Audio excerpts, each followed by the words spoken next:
شادی بیاہ کے اندر بہت ساری غیر اسلامی چیزیں. اسی بنگال کے اندر ہم نے دیکھا ہلدی کی رسم ہو رہی ہے، اور ہلدی کی رسم جس دن ہو رہی ہے بہت بڑا فنکشن ہو رہا ہے. ساری لڑکیوں نے ہلدی کلر کے کپڑے پہنے ہوئے ہیں، سارے لڑکوں نے ہلدی کلر کے کپڑے پہنے ہوئے ہیں، پورا کھانا پینا ہو رہا ہے. اور کیا ہو رہا ہے صاحب؟ یہ ہلدی کی رسم ہو رہی ہے. مسلمان کی شادی ہے، مسلمان میں بھی اہل حدیث کی شادی ہے، سینے پر ہاتھ باندھنے والے کی شادی ہے، رفع یدین کرنے والے کی شادی ہے، لیکن ہلدی کی رسم اس کے گھر پہ ہو رہی ہے. منگنی کی سیریمنی اور منگنی کی رسم بھی اس کے گھر پہ ہو رہی ہے، اور سونے کی انگوٹھی دلہن کو بھی پہنائی جا رہی ہے، اور سونے کی انگوٹھی دلہے کو بھی پہنائی جا رہی ہے. او لوگو، یہ رسمیں کہاں سے آ گئیں؟ او لوگو، تم نے اپنے پورے نکاح کو، پورے شادی بیاہ کو آج غیر اسلامی بنا ڈالا، بالکل حرام بنا ڈالا. دیکھ لو آپ، 400 باراتی آ کے کھا رہے ہیں. باراتیوں کے الگ نخرے ہیں. کہیں تو صاحب بارات اس بات پر لوٹ جاتی ہے کہ بریانی میں گوشت نہیں ملا، اس بات پر بارات لوٹ گئی. کہیں کہ ایسا بھی ہوا ہے. باراتی آئے ہیں، غریب لڑکی کا باپ بینک سے لون لے کر کے 400 باراتیوں کو کھانا کھلا رہا ہے. اور مجھے بتاؤ کون سے اسلام کی تعلیم ہے، کون سے نبی کی تعلیم ہے، کون سے دین کی تعلیم ہے میرے بھائی؟ لڑکی کی شادی کرنے والا باپ اپنی لڑکی کی شادی کرنے کے لیے مجبور ہے بینک سے لون لینے پر، اسے جہیز کا انتظام کرنا ہے. پکے اہل حدیث علاقے کی بات کر رہا ہوں، وہاں پر بھی جہیز کا لین دین ہو رہا ہے. میرے نبی نے 4 بیٹیوں کی شادی کی، کس کو جہیز دیا میرے بھائی؟ صحابہ نے اپنی بیٹیوں کی شادی میں کب لوگوں کے سامنے ہاتھ پھیلا کے بھیک مانگی اور قرضہ لے کے اپنی بیٹیوں کی شادی کی ہے؟ آپ نے بیٹیوں کو بوجھ بنایا ہے. اور یہی وجہ ہے ہمارے ملک میں، ہمارے بھارت میں ہر سال لاکھوں بچیاں ماں کے پیٹ میں مار دی جاتی ہیں، کیونکہ ان کا غریب باپ نہیں چاہتا ہے کہ میرے گھر میں ایک اور بیٹی آئے اور مجھے پھر اپنی بیٹی کے لیے قرضہ لینا پڑے. بیٹیوں کو باپ ماں کے پیٹ میں مروا دیتا ہے. میرے بھائی، اپنے شادی بیاہ کے سسٹم کو آسان کرو میرے بھائی. سماج بہت دوسرے طریقے پر جا رہا ہے. میں کہیں جاتا ہوں، مجھ سے نوجوان کہتے ہیں مولوی صاحب کوئی نصیحت کر دیجئے، کوئی قیمتی بات بتا دیجئے. میں ایک ہی قیمتی بات بتاتا ہوں، شادی کے قابل ہو گئے وہ شادی کرو. ان کے گارجین سے کہتا ہوں، لڑکیوں کے باپ سے کہتا ہوں. لڑکے تو پھر بھی کہہ دیتے ہیں گھر میں میری شادی کرا دو، لڑکیاں بیچاری شرماتی ہیں، وہ نہیں کہہ سکتی. لڑکی 25 سال کی ہو گئی، 28 سال کی ہو گئی، 30 سال کی ہو گئی، تم شادی نہیں کرا رہے، کیوں نہیں کرا رہے؟ ارے مولوی صاحب کیا بتائیں، ہمارے برابر کا رشتہ نہیں مل رہا ہے. اپنی شرطوں کو تھوڑا ڈاؤن کر دو میرے بھائی، اپنی شرطوں کو تھوڑا کم کر دو. اپنی بچیوں کی، اپنے بچوں کی صحیح ٹائم پر شادی کرو. نہیں کراؤ گے، ہوٹلز کھلے ہیں، زنا کے اڈے کھلے ہیں. اور ابھی رپورٹ آئی ہے، ایک ہوٹل کمپنی ہے جو پورے بھارت میں جس کے ہوٹلوں میں زناکاری ہوتی ہے، اس ہوٹل کی کمپنی کا سروے آیا ہے، پورے بھارت میں اس ہوٹل کو سب سے زیادہ حیدرآباد شہر میں یوز کیا جاتا ہے، اور حیدرآباد میں بھی سب سے زیادہ مسلم علاقوں میں یوز ہو رہا ہے. آج آپ کی مسلمان لڑکیاں اس راستے پر جا رہی ہیں. کرناٹک کے ہویری سے ابھی ایک نیوز آئی، 26 سال کی مسلمان لڑکی 40 سال کے غیر مسلم رکشہ ڈرائیور کے ساتھ ہوٹل کے کمرے میں پائی گئی، بدکاری کرتے ہوئے پائی گئی. یہ حالات آپ کی قوم کے ہیں میرے بھائی. ہمارے اتر پردیش کے بریلی شہر میں 8 سال تک مدرسے میں پڑھنے والی لڑکی آج غیر مسلم کے ساتھ اپنے گھر کو، اپنے باپ کو، اپنے پریوار کو چھوڑ کے جاتی ہے اور غیر مسلم کے ساتھ شادی کرتی ہے اور اس کے مذہب میں داخل ہو جاتی ہے، اسلام کو چھوڑ دیتی ہے. آپ نے کیا کیا میرے بھائی؟ آپ کے اسی بنگال میں دیکھتا ہوں جلسہ ہو رہا ہے، آپ نے عورتوں کا انتظام کیا ہے، بہت اچھی بات ہے. لیکن آپ کے یہاں جمعہ کی نماز ہوتی ہے مسجد میں، جامع مسجد میں. میں نے پوچھا 10 مسجدوں کے بارے میں، میں نے پوچھا تو 10 مسجدوں میں سے 3 مسجدوں والوں نے کہا ہمارے یہاں عورتوں کا انتظام ہے، 7 مسجد والوں نے کہا ہمارے یہاں کوئی انتظام نہیں. کیوں انتظام نہیں؟ کیا آپ کے پاس پیسے کی کمی ہے؟ نہیں، بہت پیسہ ہے آپ کے پاس. آپ کی شادیاں بتاتی ہیں بہت پیسہ ہے آپ کے پاس. آپ کی فضول خرچی بتاتی ہے بہت پیسہ ہے آپ کے پاس. شادی بیاہ کے موقع پر آپ کے لاکھوں کے خرچ بتاتے بہت پیسے ہیں آپ کے پاس. اگر بچانا چاہتے ہو اپنی قوم کی بچیوں کو، اپنی مہیلاؤں کو، اپنی بیٹیوں کو، میری بات لکھ لو. ہر جمعہ جہاں آپ مسجد میں جمعہ کا انتظام کرتے ہیں وہاں لیڈیز کا ارینجمنٹ کمپلسری مینڈیٹری ہونا چاہیے، ضروری ہونا چاہیے. آپ عورتوں کا انتظام کیجیے اور گھر کی تمام عورتوں کو جمعہ کی نماز میں لے کے جائیے. ساس بھی جائے، بہو بھی جائے، بیٹی بھی جائے، ماں بھی جائے. ہمارے یہ بھی عجیب مسئلہ ہے. 70 سال کی بوڑھی ماں گھر سے نکلتی ہے تو چادر میں، نقاب میں، برقعے میں نکلتی ہے، اس کی آنکھ بھی نظر نہیں آتی. اور 18 سال کی چھوکری نکل رہی ہے، بال کھلے ہوئے ہیں، لپسٹک لگا کے، میک اپ کر کے، تمام سر سے پیر تک پوری سج کے سنور کے نکل رہی ہے. ماں کو پردے کی، شریعت نے پردے کی چھوٹ دی ہے. 60 سال کی عورت ہو جائے، شریعت نے کہا اگر وہ پردہ اتنا نہ بھی کرے تو چلے گا. جس کو پردہ کرنا چاہیے وہ بے پردہ گھوم رہی ہے، اور 60 سال والی جو بوڑھی اماں ہے وہ بیچاری پردہ کر رہی ہے. میرے بھائیوں، ہمیں سماج کو بدلنا پڑے گا. ہمیں سمجھنا پڑے گا کہ سماج آج دشت ہو رہا ہے، سماج آج گندا ہو رہا ہے، اور اس سماج کو بچانے کی ذمہ داری ہم سب کی ہے. اگر بیوی اگر بے پردہ گھوم رہی ہے، شوہر کہاں مر گیا؟ اگر بیٹی بے پردہ گھوم رہی ہے، باپ کہاں مر گیا؟ اگر بہن بے پردہ گھوم رہی ہے، بھائی کہاں مر گیا؟ میں بتاؤں کہاں مر گیا؟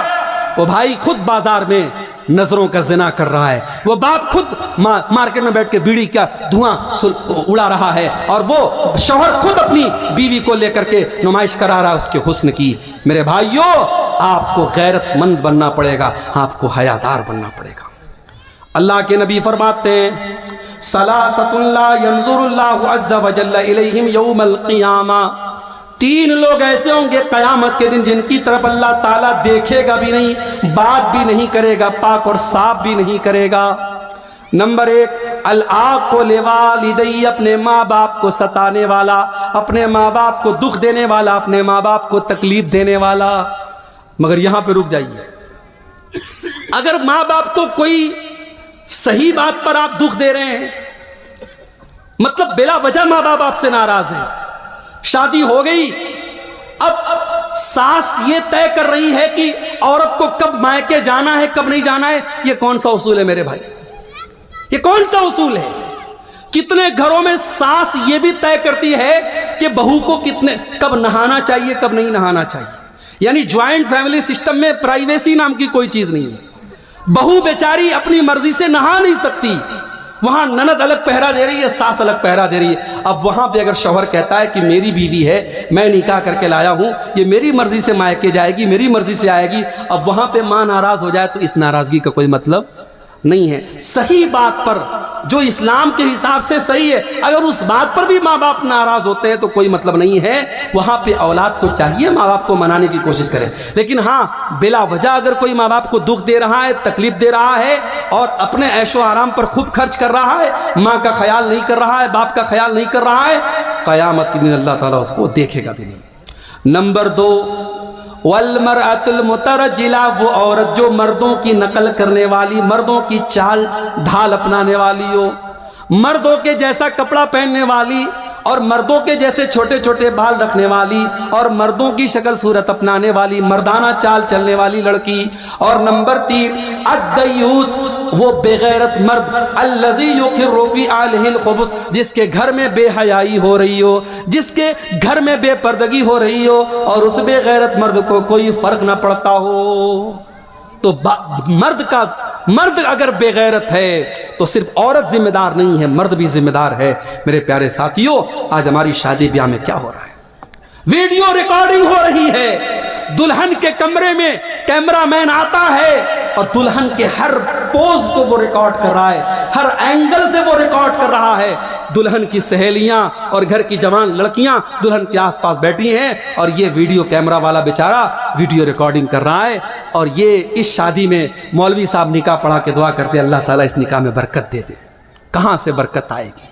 جس نکاح میں آپ نے مولوی سے نکاح پڑھوانے کے علاوہ کوئی کام اسلام کے مطابق نہیں کیا، اس نکاح میں برکت کہاں سے آئے گی میرے بھائی؟ جس نکاح کی بنیاد بے حیائی پر ہے، جس نکاح کی بنیاد حرام کاموں پر ہے، اس نکاح میں برکت کہاں سے آئے گی؟ نتیجہ یہ ہے، شادی کم ہو رہی ہے، طلاق زیادہ ہو رہا ہے، شادی کم ہو رہی ہے، گھر ٹوٹ زیادہ رہے ہیں، کیونکہ برکت ختم ہو رہی ہے. رشتہ دیکھنے آپ جاتے ہیں، اچھی اچھی لڑکیاں، دیندار لڑکیاں، آپ رشتہ دیکھ کے آتے ہیں تو ماں آ کر کے کیا کہتی ہے؟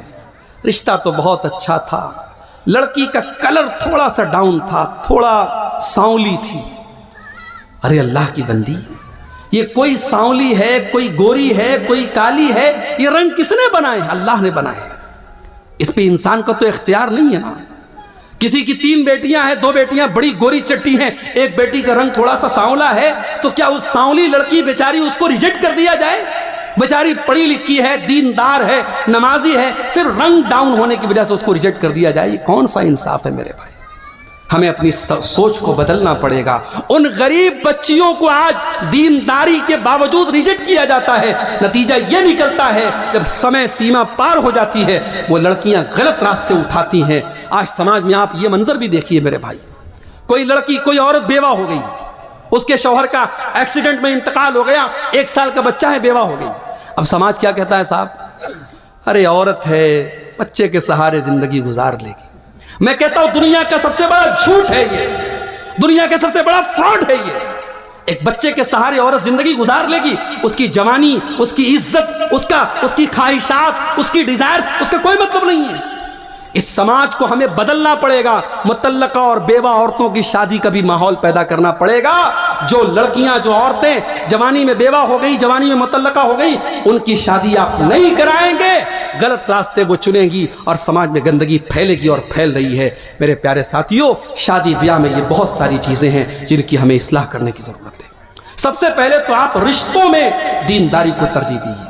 میں لڑکوں سے کہنا چاہتا ہوں، اپنی ماں سے کہہ دو مجھے ماں میرے گھر میں کوئی جہیز نہیں چاہیے، میں چٹائی پر سو لوں گا، میری حیثیت ہوگی میں فرنیچر کا انتظام کروں گا، میں بیڈ کا انتظام کروں گا، میری حیثیت ہوگی میں ریفریجریٹر گھر میں لاؤں گا، ورنہ گھڑے کا پانی پی کے گزارا کر لوں گا، مگر مجھے جہیز کی بھیک میں ملنے والی فریج نہیں چاہیے، مجھے جہیز کی بھیک میں ملنے والی چارپائی نہیں چاہیے۔ اپنی ماں سے جا کے کہہ دو مجھے دیندار بیوی لا کے دے دو۔ اللہ کے نبی فرماتے ہیں لِيَتَّخِذْ أَحَدُكُمْ قَلْبًا شَاكِرًا وَلِسَانًا ذَاكِرًا وَزَوْجَةً مُؤْمِنَةً تُعِينُهُ عَلَى أَمْرِ الْآخِرَةِ۔ او لوگو، دنیا کی سب سے بڑی دولت 3 چیزیں ہیں، 3 چیزیں جس کے اندر پیدا ہو جائیں اس کے پاس دنیا کی سب سے بڑی دولت ہے۔ قلبًا شاکرا، ایک ایسا دل اپنے پاس پیدا کر لو جو اللہ کا شکر ادا کرنے والا دل ہو۔ وَلِسَانًا ذَاكِرًا، اور ایسی زبان اپنے پاس پیدا کر لو جو زبان اللہ کا ذکر کرنے والی ہو۔ وَزَوْجَةً مُؤْمِنَةً، اور ایسی ایمان والی بیوی اپنے گھر میں لے کے آ جاؤ، تُعِينُهُ عَلَى أَمْرِ الْآخِرَةِ، جو آخرت کے کاموں میں آپ کی مدد کرے۔ دیندار بیوی میرے بھائی آپ کے گھر میں آئے گی، آپ کے گھر کو جنت بنا دے گی۔ دیندار رشتوں میں دینداری کو ترجیح دو۔ اسی لیے اللہ کے نبی فرماتے ہیں تُنْكَحُ الْمَرْأَةُ لِأَرْبَعٍ لِمَالِهَا وَلِحَسَبِهَا وَلِجَمَالِهَا وَلِدِينِهَا۔ جب لڑکی کی شادی ہوتی ہے 4 چیزیں لڑکی کے اندر دیکھی جاتی ہیں، مال دیکھا جاتا ہے، خوبصورتی دیکھی جاتی ہے، اس کا خاندان دیکھا جاتا ہے، اور اس کو دینداری دیکھی جاتی ہے۔ آپ نے فرمایا فَاظْفَرْ بِذَاتِ الدِّین، دیندار لڑکی کو ترجیح دو، کامیاب ہو جاؤ گے۔ آج حالات یہ ہے میرے بھائی، 8-8 9-9 سال کے بچے اور بچیاں، ان کے بھی انسٹاگرام پر فوٹوز، وہ بھی اپنے فوٹوز ڈال رہے ہیں، وہ بھی انسٹاگرام پر دوستیاں کر رہے ہیں، وہ بھی ٹیلی گرام اور واٹس ایپ پر تعلق قائم کر رہے ہیں۔ جو بچے ابھی ڈھنگ سے بالغ نہیں ہوئے، جو بچیاں ڈھنگ سے بالغ نہیں ہوئیں، ان کو بھی گرل فرینڈ اور بوائے فرینڈ کا کلچر ان کے سماج میں پھیلایا جا رہا ہے۔ اور حالات یہ ہے، ابھی دلی کی نیوز آج میں نے موبائل پر پڑھی، دلی میں 8 سال سے لیو ان ریلیشن شپ میں رہنے والا، لیو ان ریلیشن شپ کا مطلب بغیر شادی کے مرد اور عورت ساتھ میں رہ رہے ہیں، لیو ان ریلیشن شپ میں رہنے والا اپنی اسی عورت کی 14 سال کی لڑکی کے ساتھ ریپ کرتا ہے اور پھر پولیس اس کو اریسٹ کرتی ہے۔ حالات یہ ہیں، باپ بیٹی کا رشتہ بھی تار تار ہو رہا ہے، بھائی بہن کا رشتہ بھی تار تار ہو رہا ہے۔ میرے بھائیوں، اب دھیرے دھیرے دنیا محسوس کر رہی ہے، دنیا محسوس کر رہی ہے سماج کو اس گندگی سے بچانا ہے تو اسلام کے دامن میں آنا پڑے گا۔ اسلام نے ہمیں زنا کے دروازوں سے روکا ہے، زنا کے چور دروازوں سے اسلام نے روکا ہے۔ اسلام کہتا ہے لڑکا لڑکی بالغ ہو جائیں، 10 سال کا لڑکا ہو گیا، 10 سال کی لڑکی ہوگی، بستر الگ کر دو۔ 10 سال کا لڑکا لڑکی ہو گئے، بستر الگ کر دو۔ لڑکی کو مینسز آنے لگے، لڑکی بالغ ہو گئی، جوان ہو گئی، گھر سے نکلے تو پردے میں نکلے۔ جوان لڑکی کو کسی غیر محرم کے ساتھ تنہا مت رہنے دو، اکیلا مت رہنے دو۔ تمہاری خالہ کا لڑکا، تمہارے ماموں کا لڑکا، تمہارے کاکا کا لڑکا، تمہارے تایا کا لڑکا، یہ سب تمہارے لیے غیر محرم ہے۔ میری بہنوں، جس طریقے سے محلے کے اور گاؤں کے لڑکوں کو اپنے لیے غیر محرم سمجھتی ہو، اپنی خالہ کے، اپنے تایا کے، اپنے ماموں کے، اپنے چاچا کے لڑکوں کو بھی غیر محرم سمجھو۔ میری بہنوں، آپ کا دیور آپ کا بھائی نہیں ہے، آپ کے شوہر کا بھائی ہے۔ بھابھی اگر دیور کو ہنسی مذاق میں زیادہ چھوٹ دے گی، اگر بھابھی دیور سے زیادہ فرینک ہوگی اور دیور بھابھی کے بیچ کی سیمائیں ختم ہوں گی، تو وہاں پہ معاملات خراب ہوں گے، اور بہت سارے گھروں میں معاملات خراب ہو رہے ہیں۔ یہ فیس بک کا دور ہے، یہ فلموں کا دور ہے، یہ ویب سیریز کا دور ہے، یہ سماج میں گندگی کو پروسنے کا دور ہے۔ اس دور میں ہمیں اور زیادہ احتیاط کی ضرورت ہے۔ بچیاں جوان ہو جائیں تو باپ اپنی بچیوں سے بھی ایک احتیاط کرے۔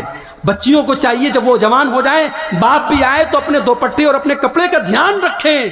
شیطان کب کس کے دماغ کو کہاں پھیر دے، کب کس کی نظریں خراب ہو جائیں، شیطان کب کس کے، ہمارے رگوں میں، ہمارے بدن میں خون کی طرح شیطان دوڑ رہا ہے، اور فتنوں کے اس دور میں کب کس رشتے میں ناپاکی آ جائے میرے بھائیوں، گارنٹی نہیں ہے۔ اس لیے بڑی احتیاط کی ضرورت ہے، اور محرم غیر محرم کا فرق اپنے جوان ہوتے بچوں کو بتانے کی ضرورت ہے۔ اور آگے بڑھیے، ایک دو چیزیں اور بیان کر کے بات ختم کر رہا ہوں۔ ہمارے سماج میں اگر اصلاح کرنی ہے سماج کی، ایک اور چیز ہم دیکھ رہے ہیں، ہمارے نوجوانوں کا بگاڑ، ہمارے نوجوانوں کے اندر پائی جانے والی مختلف برائیاں۔ ہمارا نوجوان آج نشے میں مبتلا ہے، ہمارا نوجوان آج راتوں میں 2-2 3-3 بجے تک ناجائز بات چیت میں لگا ہوا ہے، ہمارا نوجوان آج گنڈا گردی اور کرائم کے کاموں میں لگ رہا ہے۔ میرے نوجوان ساتھیوں، اس امت کا کیپٹل آپ ہیں، اس امت کا سرمایہ آپ ہیں، اس امت کی امید آپ ہیں۔ اگر آپ نے اپنی راتوں کو برباد کیا، اگر آپ نے اپنے جسم کو نشے سے برباد کیا، اگر آپ نے غلط اور گندی عادتوں کے ذریعے اپنی جوانی کو برباد کیا، کل آپ نہ ایک اچھے شوہر بن سکتے ہیں، نہ ایک اچھے باپ بن سکتے ہیں، نہ ایک اچھے بیٹے بن سکتے ہیں، نہ سماج کے ایک اچھے انسان بن سکتے ہیں۔ اس سماج کو آپ کچھ دینے کے لیے آئے ہیں۔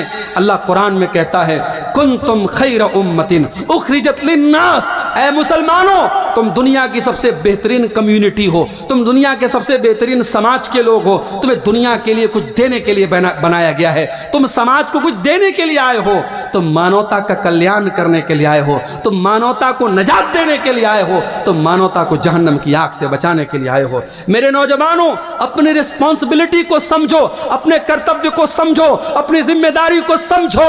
جوانی کے ایک ایک منٹ کا حساب اللہ تعالیٰ کل قیامت کے دن لے گا۔ میری نوجوان بہنوں، آپ سے بھی کہتا ہوں، میرے نوجوان بھائیوں، آپ سے بھی کہتا ہوں، اپنی جوانی کو غنیمت جانو۔ جوانی میں جتنا آپ سجدہ کر لیں گے، جتنی نماز پڑھ لیں گے، جتنا اللہ کو راضی کر لیں گے، کل 50-60 سال کے ہونے کے بعد آپ نہیں کر پائیں گے۔ بہت ساری حسرتیں لے کے دنیا سے جانا پڑے گا۔ میرے بھائیوں، میری ماں کے انتقال کو ابھی 3 سال ہو رہے ہیں۔ 2020 میں میری ماں کا انتقال ہوا۔ ماں کا سپنا تھا حج کرنے کا۔ لاک ڈاؤن کے پہلے ماں کے حج کا فارم بھرا۔ میں نے کئی بار ماں سے کہا کہ عمرہ کر لو، ماں عمرہ کرنے کے لیے تیار نہیں ہوئی۔ حج کا فارم بھرا گیا، جس سال حج کا فارم بھرا گیا اسی سال حج کینسل ہو گیا، لاک ڈاؤن لگ گیا، اور اگلے سال پھر بھی لاک ڈاؤن لگا رہا، اور اگلے سال بھی حج کا فارم نہیں بھرا گیا، اور اس کے اگلے سال ہی ماں کا انتقال ہو گیا۔ یہ سپنا، یہ حسرت، یہ خواہش لیے ہوئے میری ماں چلی گئی۔ یہ خواہش لیے ہوئے کتنے لوگ دنیا سے چلے جاتے ہیں۔ میرے نوجوان ساتھیوں، اگر آج آپ کے پاس پیسہ ہے، آپ عمرہ کر سکتے ہیں، آپ حج کر سکتے ہیں، ابھی کر لو۔ ابھی آپ کی شادی ہوئی ہے، میاں بیوی اولاد چاہتے ہیں، نیک اولاد چاہتے ہیں، جاؤ چند پیسے خرچ کرو، عمرہ کرو، اور جا کر کے اللہ کی بارگاہ میں رو کر کے دعا مانگو، اللہ نیک اور صالح بیٹا عطا فرمائے گا۔ عمرہ کر لو، حج کی طاقت ہے، حج کر لو، جوانی میں عبادت کر لو۔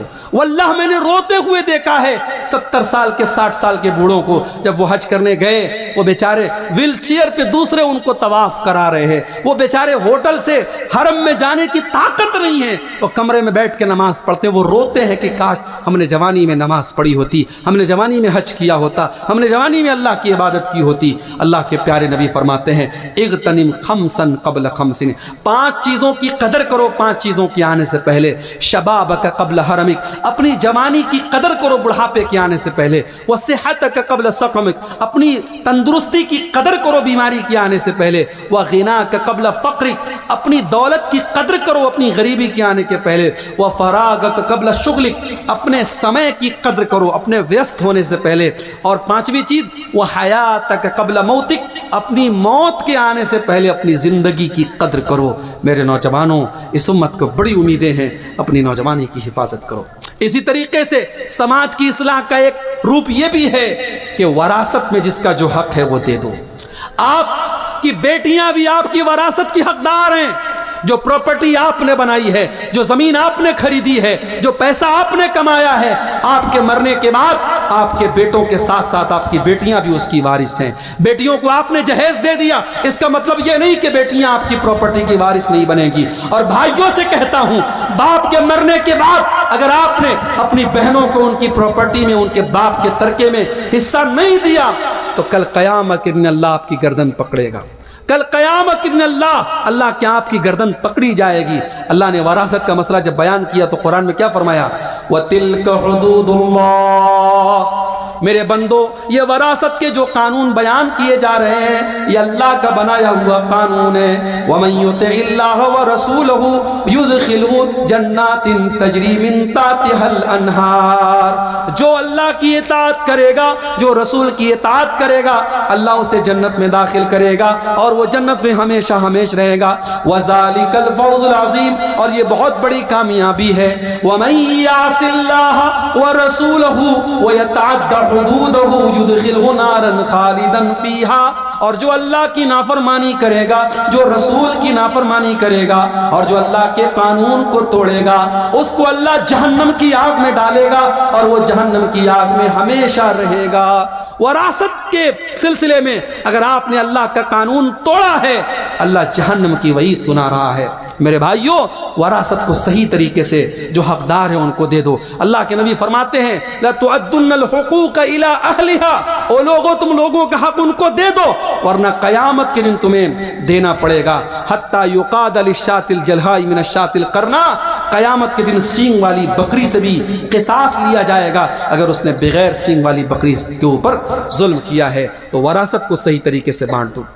اور آخری چیز بیان کر کے میرے بھائیوں بات ختم کر رہا ہوں۔ اسی کلیا چک کے علاقے میں ایک صاحب بتانے لگے کہ ہمارے یہاں جب جلسہ ہوتا ہے تو ہر سال بردر فلاں کو بلایا جاتا ہے، علماء کو نہیں بلاتے، بردرز کو بلاتے ہیں۔ کیوں؟ بردرز کی فین فالوئنگ زیادہ ہے۔ فلاں بردر صاحب ہیں، وہ فیس بک کے اوپر لائیو کوسچن آنسر کرتے ہیں، لوگوں کے سوال کا لائیو جواب دیتے ہیں۔ اتنا لائیو تو علماء بھی جواب نہیں دیتے۔ میرے بھائی، علماء کی جگہ بردرز نہیں لے سکتے۔ یہ دور فتنوں کا دور ہے اور علماء کی جگہ آپ نے جاہلوں کو علماء کا مقام دے رکھا ہے۔ آپ کے بڑے بڑے اسٹیج پر آج جاہلوں کو، جن کو عربی زبان نہیں آتی، جن کو قرآن پڑھنا نہیں آتا، ان کو آپ نے علماء کا مقام دے دیا ہے۔ اور علماء کے ساتھ آپ نے کیا سلوک کیا؟ علماء کے ساتھ آپ نے یہی سلوک کیا کہ جتنا آپ کے بچے کی پاکٹ منی کا خرچ ہے اتنا آپ کے مولوی صاحب کی تنخواہ ہے۔ آپ کے بنگلور میں سڑک پر صفائی کرنے والا اور جھاڑو دینے والا، وہ بھنگی، وہ صفائی کرمچاری، اس کی سیلری آج 18,000 ہے تو وہ لوگ اسٹرائک کر رہے ہیں کہ ہماری سیلری 30 سے 35,000 کی جائے۔ اور یہاں ہمارے مسجد میں 5 ٹائم کی نماز پڑھانے والا اور جمعہ کا خطبہ دینے والا ہمارا امام، ہمارا خطیب، اس کی تنخواہ 5,000 6,000، بڑی مشکل سے کہیں بڑے دل دریا والے لوگ ہیں تو 10,000۔ یہ ہم نے اپنے علماء کے ساتھ یہ سلوک کیا ہے۔ میرے بھائی، ہمارے علماء کے لیے ہماری مسجدوں میں اتنی چھوٹی سی کوٹری بنائی جاتی ہے کہ عالم صاحب اکیلے رہیں، پریوار کے ساتھ نہ رہنے پائیں۔ عالم صاحب کا پریوار کہاں رہتا ہے؟ بہار میں، جھارکھنڈ میں۔ عالم صاحب مہینے میں ایک بار اپنی بیوی کے پاس، بچوں کے پاس جاتے ہیں۔